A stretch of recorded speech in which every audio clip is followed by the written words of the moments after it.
વચનામૃત પાન 286 બત્રાંક 249 મુંબઈ જેઠ સુદ 7 શનિ 1947. ઓમ નમઃ. કરાળ કાળ હોવાથી જીવને જ્યાં વૃત્તિની સ્થિતિ કરવી જોઈએ ત્યાં તે કરી શકતો નથી. સદ્ધર્મનો ઘણું કરીને લોપ જ રહે છે. તે માટે આ કાળને કલિયુગ કહેવામાં આવ્યો છે. સદ્ધર્મનો જોગ સત્પુરુષ વિના હોય નહીં, કારણ કે અસતમાં સત હોતું નથી. શું કહે કૃપાલદેવ? કરાળ કાળ ભયંકર યુગ છે આ. એ હોવાથી કરાળ કાળ હોવાથી જીવને જ્યાં વૃત્તિ સ્થિતિ કરવી જોઈએ, આત્માર્થ માટે ત્યાગ વૈરાગ ઉપશમ ભક્તિમાં મન લગાવવું જોઈએ, ત્યાં ચિત્ત સ્થિર થતું નથી. ત્યાં તે કરી શકતો નથી અને સદ્ધર્મનો ઘણું કરીને લોપ જ રહે છે. વર્તમાન કાળમાં મૂળ મોક્ષ માર્ગ પ્રાય લોપ જેવો છે. તે માટે આ કાળને કલિયુગ કહેવામાં આવ્યો કે જ્યાં સત્પુરુષની પ્રાપ્તિ થવી અતિ દુર્લભ હોવાથી આ કાળને પણ કલંક લાગ્યો. કલિયુગ, પાપનો યુગ. સદ્ધર્મનો જોગ સત્પુરુષ વિના હોય નહીં.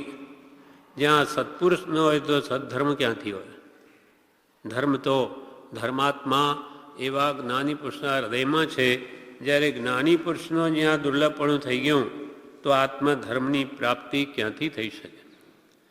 સદ્ધર્મનો જોગ સત્પુરુષ વિના હોય નહીં, કારણ કે અસતમાં સત હોતું નથી. જેને સત પ્રાપ્ત નથી એવા અજ્ઞાની પાસેથી આત્મવિદ્યા આત્મજ્ઞાનનો માર્ગ ક્યાંથી મળી શકે? ઘણું કરીને સત્પુરુષના દર્શનની અને જોગની આ કાળમાં અપ્રાપ્તિ દેખાય છે. ઘણું કરીને મોટા ભાગે આ કાળમાં સત્પુરુષના સમાગમની અપ્રાપ્તિ છે. જ્યારે એમ છે ત્યારે સદ્ધર્મ રૂપ સમાધિ મુમુક્ષુ પુરુષને ક્યાંથી પ્રાપ્ત હોય? સત્પુરુષના દર્શન જ દુર્લભ થઈ પડ્યા તો પછી સદ્ધર્મરૂપ સમાધિ એટલે આત્મધર્મમાં સ્થિતિરૂપ સમાધિ તે મુમુક્ષુ પુરુષને ક્યાંથી મળી શકે? અને અમુક કાળ વ્યતીત થયા છતાં જ્યારે તેવી સમાધિ પ્રાપ્ત થતી નથી ત્યારે મુમુક્ષુતા પણ કેમ રહે? ઘણા લાંબા કાળ સુધી એને જ્ઞાની મળે નહીં, તો આત્મસ્થિતિ થાય નહીં, શ્રદ્ધા પણ આવે નહીં, ત્યારે એની મુમુક્ષુતા એટલે મોક્ષે જવાની ઈચ્છા પણ ક્યાં સુધી રહે? હવે આટલા સુધી આપણે કાલે વાંચેલું. હવે આગળ કહે છે, ઘણું કરીને જે પરિચયમાં જીવ રહે છે તે પરિચય રૂપ પોતાને માને છે. જેનો પ્રગટ અનુભવ પણ થાય છે કે અનાર્ય કુલમાં પરિચય કરી રહેલો જીવ અનાર્ય રૂપે પોતાને દ્રઢપણે માને છે અને આર્યત્વને વિશે મતિ કરતો નથી. ઘણું કરીને જીવ જે પરિચયમાં રહે છે તે પરિચય રૂપ પોતાને માને છે. જેનો પ્રગટ અનુભવ પણ થાય છે કે અનાર્ય કુલમાં પરિચય કરેલો જીવ અનાર્ય રૂપે પોતાને દ્રઢ માને છે અને આર્યત્વને વિશે મતિ કરતો નથી. જેમ કે અનાર્ય દેશના લોકો છે એ પોતાને તે રૂપ જ માને. અમે તો અમેરિકાના, લંડનના, અમે તો ત્યાંના રહેવાસી. એમને આર્ય એવો ભારત દેશ પોતાનું નહીં લાગે. અમારો તો એ દેશ છે. એમ અહીંયા પણ કોઈ યુપીના હોય, કોઈ રાજસ્થાનના હોય કે કોઈ ગુજરાતના હોય, અમે તો ત્યાંના. એ પોતાને દ્રઢપણે માને. અથવા પ્રભુશ્રી કહે તેમ કોઈ વાણીઓ નથી, બ્રાહ્મણ નથી, દિગંબર નથી, શ્વેતાંબર નથી, પણ જે કુલમાં જન્મ્યો હોય તે કુલને જ પોતાનું માને. અમે તો વાણિયા, પણ કેવા? વૈષ્ણવ વાણિયા અથવા જૈન વાણિયા. એનો અહમ હોય છે. પ્રભુશ્રી કહે કે ભંગીઓ ક્યાંનો? હું તો ભંગીઓ, પણ હું ક્યાંનો ખબર છે? હું તો વટામણનો ભંગીઓ.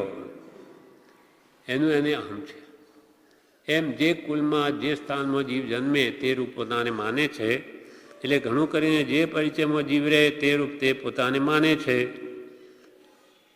આર્દ્ર કુમાર જે પૂર્વે મુનિ હતા આગલા જન્મમાં, પણ અમુક આશાતનાના કારણે તે અનાર્ય દેશમાં જન્મ્યા હતા.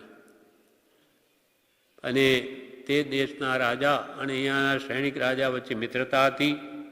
સૈનિક રાજા એ કંઈક ભેટ મોકલી તે અનાર્ય દેશમાં એના રાજાને, ને એની ભેટ આવી. એટલે સૈનિક રાજાએ ભેટ મોકલી તો બીજી વાર પાછો ભેટ પેલા અનાર્ય દેશના રાજાએ મોકલી. તેમ એના પુત્ર આર્દુકુમારને પણ એવી ઈચ્છા થઈ કે સૈનિક મહારાજને કોઈ પુત્ર છે? તો કે હા છે. તો એના માટે એને પણ કિંમતી ભેટ મોકલી. સૈનિક રાજાના પુત્ર અભયકુમારને થયું કે આ મને મારા માટે એના મનમાં ભાવ ઉપજ્યો છે, એ કદાચ પૂર્વનો સંસ્કારી પુરુષ હોય.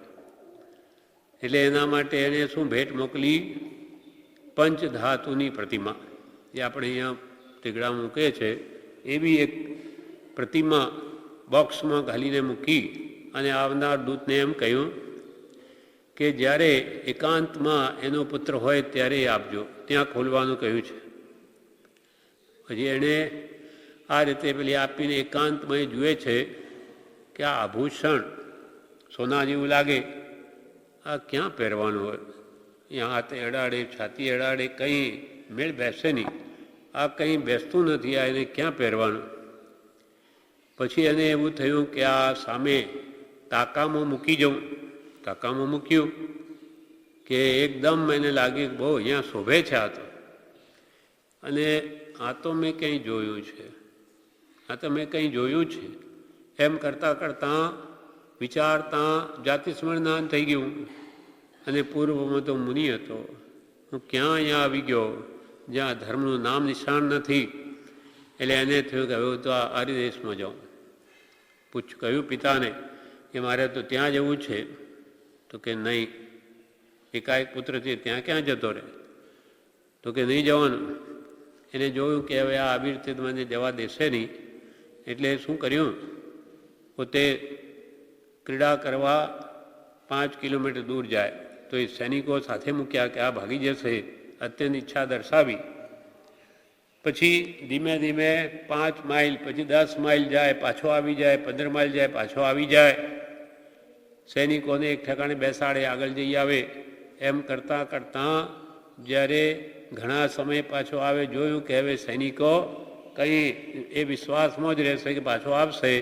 એટલે ત્યાં નાવ બધું તૈયાર રાખી ત્યાં વસીને ઉપડી ગયો. અને ત્યાં આવ્યો, અભયકુમારને મળે છે. એટલે એને દીક્ષા લેવાના ભાવ થાય છે, દીક્ષા પણ લે છે. અમુક કારણસર પતન થાય છે, એટલે પાછો સંસાર પરિણામી થાય છે. પણ ત્યાંથી પાછો જાગૃત થઈ અને પોતાનું કલ્યાણ કરે છે. પણ અનાર્ય કુલમાં જન્મ્યો એટલે પોતાને પણ અનાર્ય જ માનતો હતો. આપણે તો આ જ દેશના. પણ જ્યારે પૂર્વ ભવનું જ્ઞાન થયું ત્યારે લાગ્યું કે આપણે તો આ આપણું છે જ નહીં. આ તો એમ જે કુલમાં જીવ જન્મે તે રૂપ જ પોતાને માને છે. 735 પેજ ઉપર કૃપાલે લખે છે ઉપદેશ છાયામાં, એ આશ્ચર્ય ઉપજે છે જીવ જે કુલમાં ઉપજે છે તેનો તેને આગ્રહ કરે છે, જોર કરે છે. વૈષ્ણવને ત્યાં જન્મ લીધો હોત તો તેનો આગ્રહ થઈ જાત. જો તપામાં હોય તો તપાનો આગ્રહ થઈ જાય. જીવનું સ્વરૂપ ઢૂંઢિયા નથી, તપા નથી, કુલ નથી, જાતિ નથી, વર્ણ નથી. તેને આવી માઠી કલ્પના કરી આગ્રહથી વર્તાવવો એ કેવું અજ્ઞાન છે.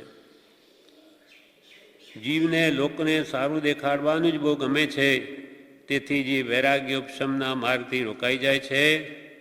હાલ હવેથી અને પ્રથમ કહ્યું છે, દુરાગ્રહ અર્થે જૈનના શાસ્ત્ર વાંચવા નહીં, વૈરાગ્યોપશમ બધે તેવું જ કરવું.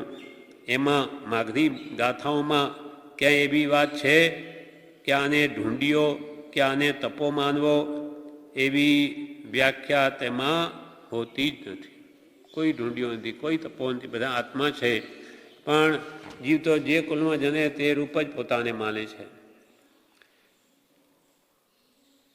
જેમ કે પુત્રી હોય 20 કે 25 વર્ષ સુધી તો બાપના ઘરે રહી હોય અને જ્યારે સાસરે જાય ત્યારે બધું ભૂલી જાય. હવે તો મારું આ ઘર, પછી મોટી થાય, એના છોકરા થાય તો જાણે હું તો અનાદિકાલ અહીંયા છું જન્મથી, બસ તે રૂપ થઈ જાય છે. પછી પેલું ભૂલાઈ જાય માતા પિતા કે એ ઘર જ. એમ જે પરિચયમાં જીવ રહે તે પરિચય રૂપ તેને પોતાને માને છે. એટલે જેવો સંગ તેવો એને રંગ લાગી જાય છે. ઘણું કરીને એટલે એના માટે પૂજ્યપાદ સ્વામીએ સમાધિ શતક જે કૃપાલદેવે પ્રભુશ્રીને આપેલું વિચારવા માટે, એમાં ગાથા લખી છે. નર દેહે રહે તો તે આત્માને નર માનતો, તિર્યંચ દેહમાં ઢોર દેવાંગે સુર જાણતો. નર દેહે રહે તો મનુષ્ય નર દેહે રહે તો તે પોતાને નર માનતો, અને નારીનો અવતાર મળે તો પોતાને સ્ત્રી માને. નર દેહે રહે તો તે પોતાને નર માનતો, તિર્યંચ દેહમાં ઢોર. તિર્યંચ ગતિમાં જન્મ્યો તો ઢોર છું, બળદ છું, હાથી છું કે ઘોડો છું. તિર્યંચ દેહમાં ઢોર દેવાંગે સુર જાણતો. દેવલોકમાં જન્મ્યો તો હું તો દેવતા છું એમ માની બેસે. નારકી નરકે જાણે અજ્ઞાની તેમ તે નથી. નારકી નરકે જાણે અજ્ઞાની તેમ તે નથી. અનંત જ્ઞાન શક્તિમાન અગમ્ય અચલ સ્થિતિ.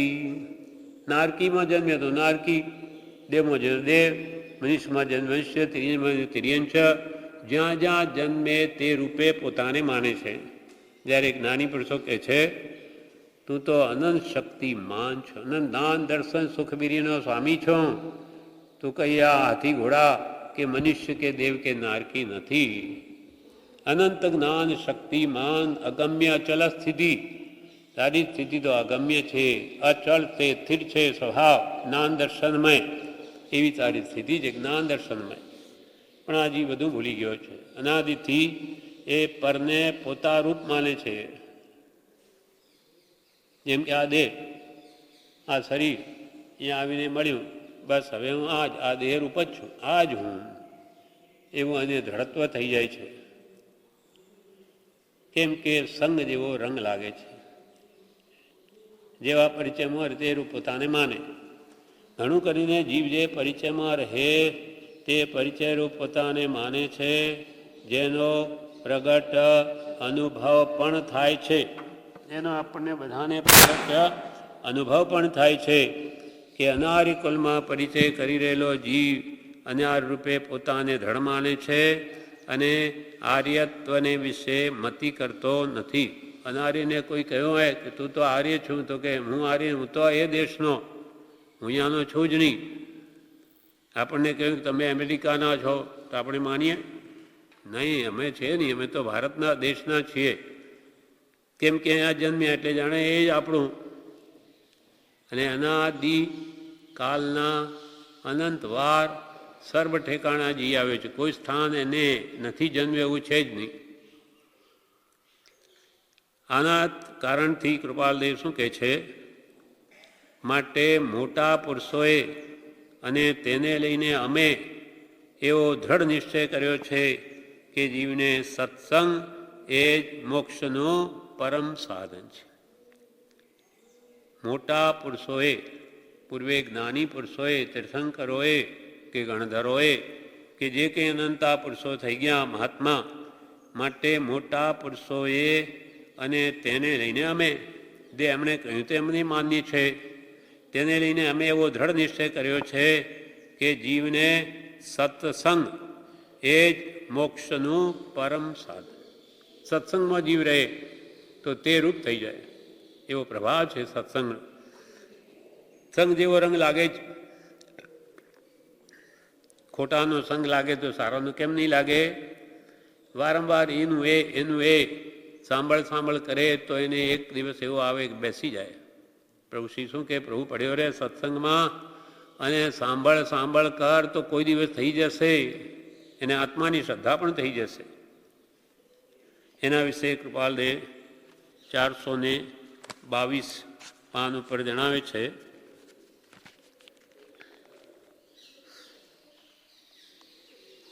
પત્રાંક 525માં કહ્યું, પાનું 422, જ્ઞાનનો બળવાન તારતમ્ય પણ થયે તો જીવને પર પરિચયમાં કદાપી સ્વાત્મબુદ્ધિ થવી સંભવતી નથી.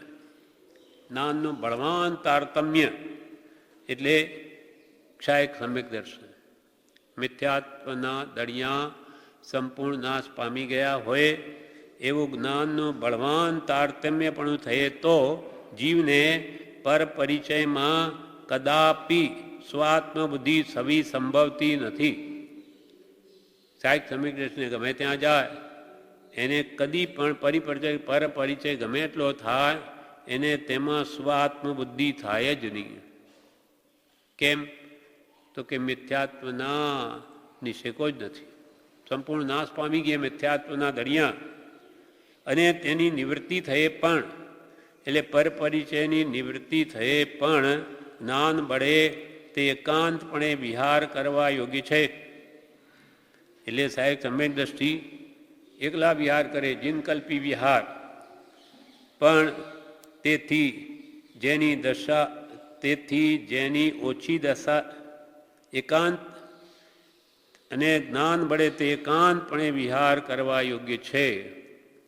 જેને સહાયક સમ્યક દ્રષ્ટિ દર્શન છે તે એકલા પણ વિહાર કરી શકે અને કોઈ બાદ ના આવે, પણ તેથી જેની ઓછી દશા છે એવા જીવને તો અવશ્ય પર પરિચયને છેદીને સત્સંગ કર્તવ્ય છે.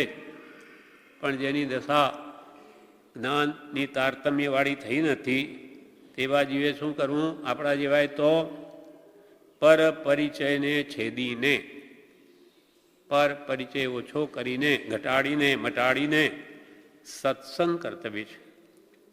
કે જે સત્સંગથી સહેજે અવ્યાભાસ સ્થિતિનો અનુભવ થાય છે. જે સત્સંગ વડે એને પોતાના આત્માની જે અવ્યાભાસ સ્થિતિ છે એને અનુભવમાં આવી જાય. બાધા પીડા રહિત આત્માની સ્થિતિ, આત્માનું જ્ઞાન થઈ જાય, અનુભવ થઈ જાય. ક્યારે? પર પરિચયને છેદીને સત્સંગમાં નિવાસ કરે તો. અને એનો પૂરેપૂરો જેમ જ્ઞાનીએ કહ્યું સત્સંગમાં સમય બગાડે નહીં, નિરંતર આત્મભાવનાને ભાવે તો સહેજે અવ્યાભાસ સ્થિતિનો એને અનુભવ થાય છે. જ્ઞાની પુરુષ કે જેને એકાંતે વિચરતા પણ પ્રતિબંધ સંભવતો તો નથી. જે જ્ઞાની પુરુષ હોય એ એકલા વિચરે તો એને કોઈ બાદ ના આવે, કોઈ દ્રવ્ય ક્ષેત્ર કાળ ભાવ એને નડે નહીં. એવા જ્ઞાની પુરુષો પણ તે પણ સત્સંગની નિરંતર ઈચ્છા રાખે છે. એ શું કહે? જ્ઞાની પુરુષ કે જેને એકાંતે વિચરતા પણ પ્રતિબંધ સંભવતો નથી તે પણ સત્સંગની નિરંતર ઈચ્છા રાખે છે. જ્ઞાની પુરુષો પણ. કેમ કે જીવને જો અવ્યાભાસ સમાધિની ઈચ્છા હોય તો સત્સંગ જેવો કોઈ સરળ ઉપાય નથી. સૌથી સહેલો અને સૌથી પહેલો આત્મજ્ઞાન કરવું હોય તો કે જે સત્સંગ જેવો કોઈ બીજો સરળ ઉપાય નથી. કેમ કે સત્સંગમાં આત્માને પોષણ મળે છે. આમ હોવાથી દિન દિન પ્રત્યે, પ્રસંગે પ્રસંગે, ઘણીવાર, ક્ષણે ક્ષણે સત્સંગ આરાધવાની જ ઈચ્છા વર્ધમાન થયા કરે છે. એ જ વિનંતી. આ જ કારણ કૃપાલ કે અમને નિરંતર સત્સંગ જ બસ રહે એવી મારી ઈચ્છા રહ્યા કરે છે. હવે આવા મહાપુરુષો પણ સત્સંગને ઈચ્છે તો આપણા માટે તે કેટલો જરૂરી છે એ કોઈ પણ આ વાતને સમજી શકે. હવે પાન 423 ઉપર પત્રાંક 528માં કૃપાલે લખે છે, આત્મહિત માટે સત્સંગ જેવું બળવાન બીજું નિમિત્ત કોઈ જણાતું નથી. છતાં તે સત્સંગ પણ જે જીવ લૌકિક ભાવથી અવકાશ લેતો નથી તેને પ્રાયે નિષ્ફળ જાય છે. સત્સંગ કરે પણ સાથે લૌકિક ભાવ પણ એટલો જ પડ્યો, લોકોને સારો દેખાડવાનો ભાવ. એટલે લોકો જેને ઈચ્છે તે પોતે પણ ઈચ્છે તો કે છે એનો તો સત્સંગ પણ નિષ્ફળ જાય ને ત્યાંથી શું બોધ લીધો? કંઈ નહીં. આત્મહિત માટે સત્સંગ જેવું બળવાન બીજું નિમિત્ત કોઈ જણાતું નથી. છતાં તે સત્સંગ પણ જે જીવ લૌકિક ભાવથી, એટલે લોકો જેને ઈચ્છે તેને એ પણ ઈચ્છે તો એ મોક્ષનું કલ્યાણ કેમ થાય? જે જીવ લૌકિક ભાવથી અવકાશ લેતો નથી તેને પ્રાયે સત્સંગ નિષ્ફળ જાય છે. અને સહેજ સત્સંગ ફળવાન થયો હોય તો પણ વિશેષ લોકાવેશ રહેતો હોય તો તે ફળ નિર્મૂળ થઈ જતાં વાર લાગતી નથી. આનો કે થોડો સત્સંગ કર્યો હોય, ભાવ થયો હોય આત્મકલ્યાણ કરવાનો, પાછો જાય ઘરે કે પાછું એનું એ લોકોને કેમ સારું દેખાડું એ ભાવમાં જ રહે તો કે જે સત્સંગ થોડો ફળવાન થયો એ નિર્મૂળ થઈ જાય, એ ભાવ જતા રહે. અને બીજું વળી કહે છે, અને સ્ત્રી પુત્ર આરંભ પરિગ્રહના પ્રસંગમાંથી જો નિજ બુદ્ધિ છોડવાનો પ્રયાસ કરવામાં ન આવે તો સત્સંગ ફળવાન થવાનો સંભવ શી રીતે બને? સત્સંગ કર્યા પછી પણ સ્ત્રી પુત્ર આરંભ પરિગ્રહ પૈસા ભેગા કરવા માટે આરંભ સમારંભ આરંભ મન વચતન કીને પ્રારંભ કૃતકારિત મોદન કરી કે ક્રોધાદિ ચતુષ્ટય ધરી કે. સવારમાં આપણે રોજે બોલીએ છીએ સમારંભ આરંભ. સમરંભ એટલે આરંભ એટલે હિંસાનું કાર્ય. ફેક્ટરી માનો કોઈ ચાલુ કરવી છે તો એ સંબંધી પહેલાં વિચારણા કરે તે થયું સમારંભ. પછી એના માટે બધા સાધનો ભેગા કરે, મશીનરી કઈ જગ્યાએ બિલ્ડિંગ બાંધવી વગેરે, એ થયું સમારંભ. અને પછી જ્યારે કારખાનું ચાલુ કરે તે થઈ ગયો આરંભ. સમારંભ આરંભ મન વચ્ચે તન કીને પ્રારંભ. અને કારખાનું ચાલુ કરીને પછી એમાં જે કમાણી થાય, પૈસા વધે, એને પછી પોતાના માને આ મારા, તેનું નામ છે પરિગ્રહ. મૂર્છા પરિગ્રહ. એમાં મમત્વ ભાવ વધ્યો એટલે એને પરિગ્રહ વધ્યો. એ પછી પરી એટલે ચારે બાજુથી એને પકડે, ચારે બાજુથી પકડીને ક્યાંય જવા ન દે. એમાં આરંભ પરિગ્રહના પ્રસંગમાંથી જો નિજ બુદ્ધિ અહંભાવ મમત્વ ભાવ છોડવાનો પ્રયાસ કરવામાં ન આવે તો સત્સંગ ફળવાન થવાનો સંભવ સી રીતે બને? સત્સંગ કરીએ પણ સંસારની મોહમાયાને ઘટાડીએ નહીં તો સત્સંગ કેવી રીતે ફળવાન થાય? જે પ્રસંગમાં મહાજ્ઞાની પુરુષો સંભાળીને ચાલે છે તેમાં જીવે તો અત્યંત સંભાળથી સંક્ષેપીને ચાલવું એ વાત ન જ ભૂલવા જેવી છે. નાની પુરુષો પણ આરંભ પરિગ્રહથી ડરતા રહે તો પછી નાની પુરુષ સંભાળીને ચાલે તો જીવે અત્યંત સંભાળથી સંક્ષેપીને ચાલવું એ વાત ન જ ભૂલવા જેવી છે એમ નિશ્ચય કરી પ્રસંગે કાર્યે અને પરિણામે તેનો લક્ષ્ય રાખી તેથી મોકળું થવા એમ જ કર્યા કરો. આરંભ પરિગ્રહથી છૂટવું જેમ મને તેમ એ જ કર્તવ્ય છે. કેમ કે આપણો મન છે, આપણો ઉપયોગ એક જ છે. એ યા તો ધંધામાં લગાડો કે આત્માર્થમાં. કબીરા મન તો એક હૈ, ચાહે जिधर लगा, ચાહે ગુરુ કી ભક્તિ કર, ચાહે વિષય કમા. કામ એક થશે, એ કરતો આ અને આ કરતો આ. અને યુવાન અવસ્થામાં એમ કહ્યું કે ધર્મ કમાવો કે ધર્મ કમાવાનો સમય એક જ છે. વૃદ્ધાવસ્થામાં કંઈ ન બને. જેમ વૃદ્ધાવસ્થામાં દુકાન આદિના કામ કરવા પડે, એકલાને અઘરા પડે, તેમ ધર્મ આરાધવો પણ મુશ્કેલ જ છે. શરીર થાકી ગયું હોય, ઇન્દ્રિયો કામ ન કરતી હોય, તે વખતે હું ધર્મ આરાધન કરીશ બનવું બહુ મુશ્કેલ છે.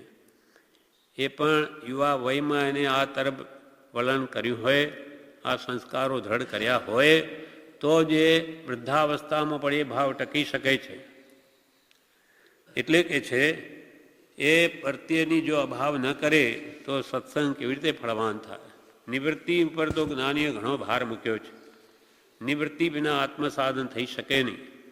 એટલે અહીંયા કહ્યું, માટે મોટા પુરુષોને તેને લઈને અમે એવો દ્રઢ નિશ્ચય કર્યો છે કે જીવને સત્સંગ એ જ મોક્ષનો પરમ સાધન છે. સત્સંગ કેવી વસ્તુ છે?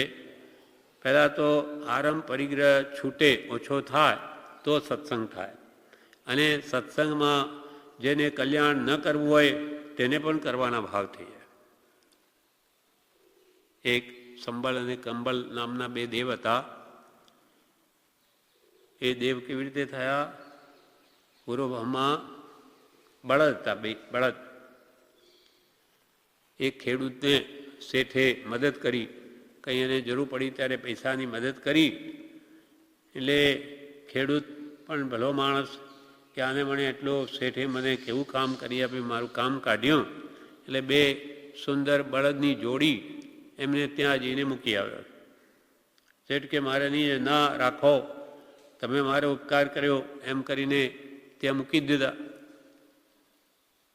પછી એ શેઠ સામાયિક કરે, ઉપવાસ કરે, વાંચે. બે જણા ધણીયાણ તો એ પણ સાંભળીને એને પણ પૂરના સંસ્કારિક શું થયું એને અગમમાં લાગ્યું. એ બેસી રહે, સાંભળે, 14ના ખાઈ જ નહીં. એ ઉપવાસ કરે, એ ઉપવાસ કરે. સંઘનો રંગ લાગી ગયો. બળદ છે તો શું, જીવ છે, મન સહિત જીવ છે. પછી એક દાડો એનો મિત્ર આવ્યો ને કહ્યું કે આ બળદને હું લઈ જાઉં, મારે થોડું કામ છે. એમ કરીને તે રેસ હતી એ બળદોની, ગાડામાં જોતરી અને કોનું ગાડું આગળ જાય. તે આમ પુષ્ટ હતા, રષ્ટપુષ્ટ. શેઠ ઘરે જ રાખે, પૈસા ઘણા હતા કે પશુઓને આપણે શા માટે કોઈ બીજા ઉપયોગમાં લેવા. પણ એને જઈને ત્યાં એવા દોડાવ્યા, જે નંબર તો પહેલો આવ્યો પણ બિચારા કોઈ દિવસ કામ કરેલું નહીં, થાકી ગયા. એને પાછા લાવીને ત્યાં બાંધી દીધા. શેઠને ત્યાં એવા નિર્બળ થઈ ગયા કે શક્તિહીન થઈને ત્યાં જ એમનો દેહાંત થાય. એટલે અંત વખતે શેઠ પણ એમને એવી વ્યવસ્થા જાણીને એમને મંત્ર સંભળાવીને એમનો દેહ ત્યાગ કરાવ્યો. એ મરીને ત્યાંથી દેવલોકમાં ગયા. સંબળ ને કંબલ નામના દેવ થયા. એમ સંગ જેવો રંગ લાગી ગયો. બળદ છે તો એમને એવું થયું.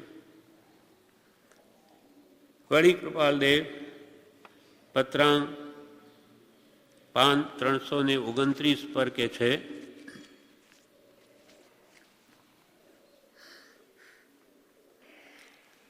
પત્રાંગ 371 એમાં કે છે, આ કાળનું વિષમપણું એવું છે કે જેને વિશે ઘણા વખત સુધી સત્સંગનું સેવન થયું હોય તો જીવને વિશેથી લોકભાવના ઓછી થાય અથવા લય પામે.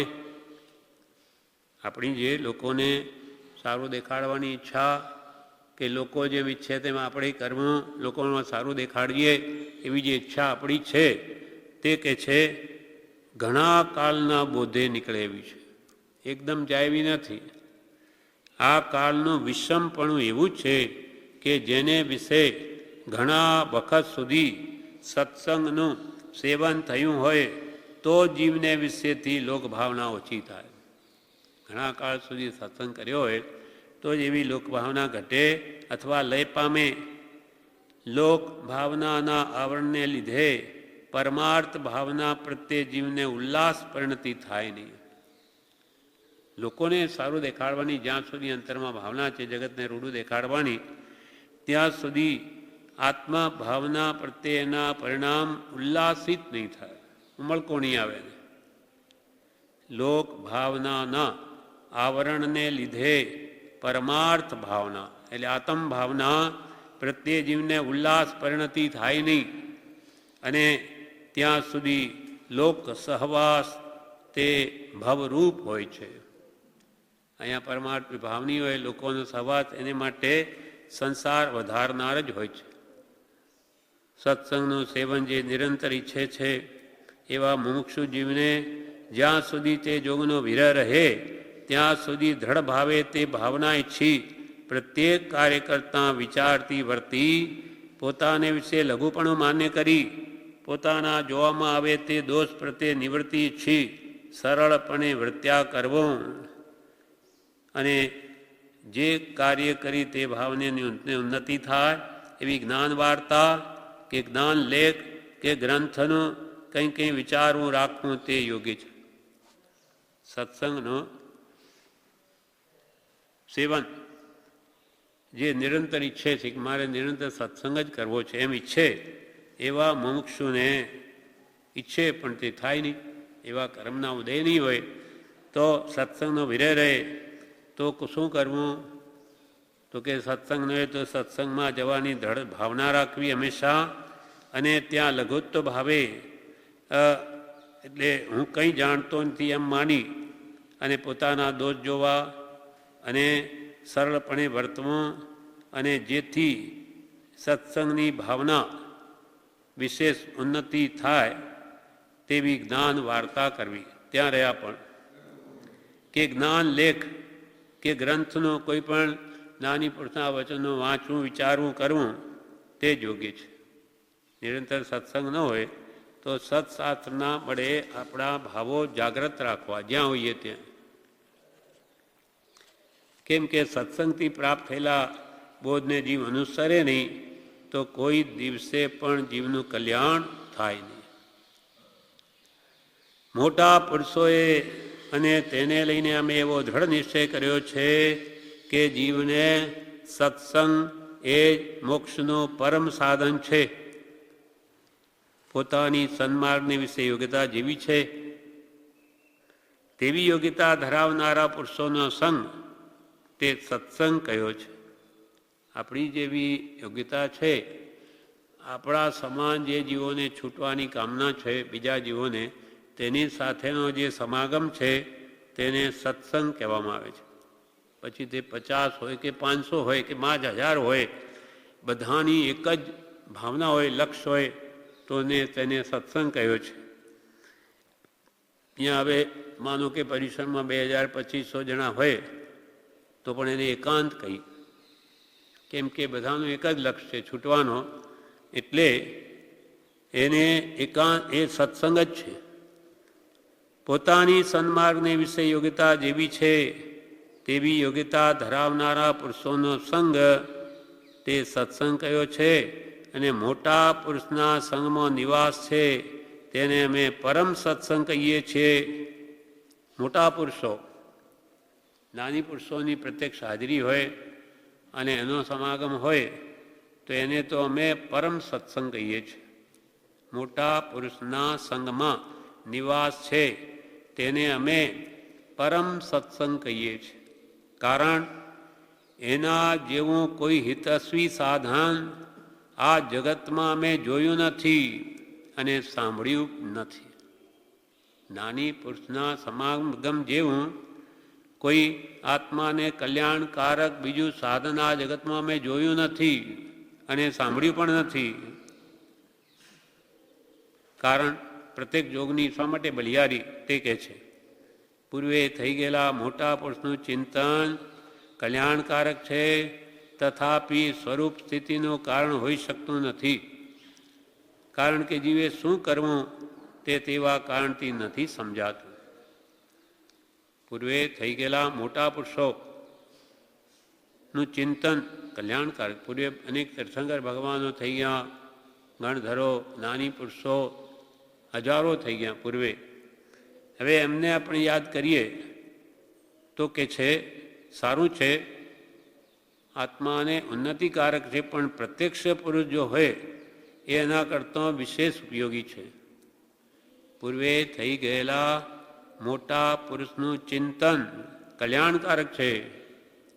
એમાં નથી કંઈ ભગવાન મહાવીરને કે બધાને યાદ કરીએ તો કોઈ પાપ બંધાઈ જાય એવું નથી. કલ્યાણકારક છે, તથાપિ સ્વરૂપ સ્થિતિનું કારણ હોઈ શકતું નથી. આત્મ સ્વરૂપમાં સ્થિતિ કરાવવામાં એ પ્રબળ કારણ નથી. કારણ કે જીવે શું કરવું તે તેવા સ્મરણથી નથી સમજાતું. ભગવાનનું આપણે સ્મરણ કરીએ છીએ, મહાવીર ભગવાનનું કે કોઈ પણ પૂર્વે મહાત્મા થઈ ગયા તેનો, પણ આપણે અહીંયા હમણાં શું દોષ છે કોણ કઢાવે? ભગવાન તો કહેવા આવે નહીં. એના માટે પાન 382 ઉપર કૃપાલય આનો ખુલાસો કરે છે કે પૂર્વે થઈ ગયેલા અનંત જ્ઞાનીઓ જો કે મહાજ્ઞાની થઈ ગયા છે, કેવળ જ્ઞાનીઓ થઈ ગયા છે, પણ તેથી કંઈ જીવનો દોષ જાય નહીં. કેવળ જ્ઞાનીઓ થઈ ગયા, તીર્થંકરો થઈ ગયા પૂર્વે, પણ તેથી આપણો દોષ તો અહીંયા આજે છે, તો એ કંઈ કહેવા આવે નહીં. એટલે કે અત્યારે જીવમાં માન હોય તે પૂર્વે થઈ ગયેલા જ્ઞાની કહેવા આવે નહીં કે તું આ માન કેમ કરે છે, નહીં કરવું જોઈએ, કહેવા આવે નહીં.